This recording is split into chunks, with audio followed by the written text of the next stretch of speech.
आज मैं जा रही हूँ मौसी जी के घर क्योंकि मेरे देवर की शादी है और आज से ही शादी वाली सारी रस्में शुरू हो जाएंगी। सुबह मॉर्निंग में मंगोड़ी वाली रस्म में मैं मौसी जी के घर पहुंच गई और दाल को मैश करा मैंने अच्छे से, जिससे कि मंगोड़ी बहुत अच्छे से टूट जाए, सॉफ्ट सॉफ्ट। फिर हम सारे जने बालकनी में बैठ गए मंगोड़ी तोड़ने के लिए, क्योंकि यहीं पर दो पाते और बुआ जी ने हम सबके हाथों में कलावे बांधे जो मतलगी बने थे। मौसी जी ने सबके हाथों में हमें दाल दे दी थी मंगोड़ी तोड़ने के लिए, और हमने मंगोड़ी तोड़ने के साथ साथ बरना बरनी गाए। मैंने भी बरना गाए। सब बोल रहे थे कि तू गा, तो मैंने भी एक दो बरना बरनी गाए।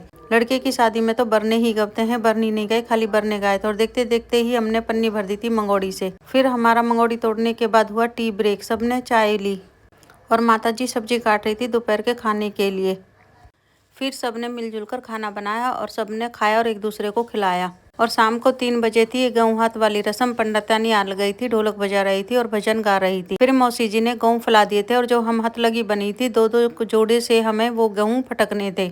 7-7 बार फटकने थे हमें गेहूं। पहले हमने गेहूं वाली रस्म करी, फिर हमें एक क्रिएटिविटी मिली थी। हमें ये कलावे से 7-7 बार लपेटने थे और उसके ऊपर गोटा लगाना था। फिर हमने ये बहुत सारी गोटे वाली चक्री बनाई थी, शायद ये 11 बननी थी, 11 बनाई थी। ये सब माताएं भजन गा रही थी और मैं इन सब के लिए चाय बना रही थी। मैंने इन सब के लिए चाय बनाई और फिर मुझे बुलाया गया डांस करने के लिए। फिर मैंने खूब सारा डांस करा मटक मटक कर गाने पर। सारी माताएं गाना गा रही थी और मैं उस गाने पर मटक रही थी और डांस कर रही थी। सबने मेरा वार फेर करा, मेरी नजर उतारी। फिर मैं अपने देवर को पकड़ लाई जिनकी शादी है डांस करने के लिए। पहले तो वो बहुत निखरे दिखा रहे थे, लेकिन मैं भी कहाँ मानने वाली थी। मैंने भी उन्हें डांस करवा कर छोड़ा।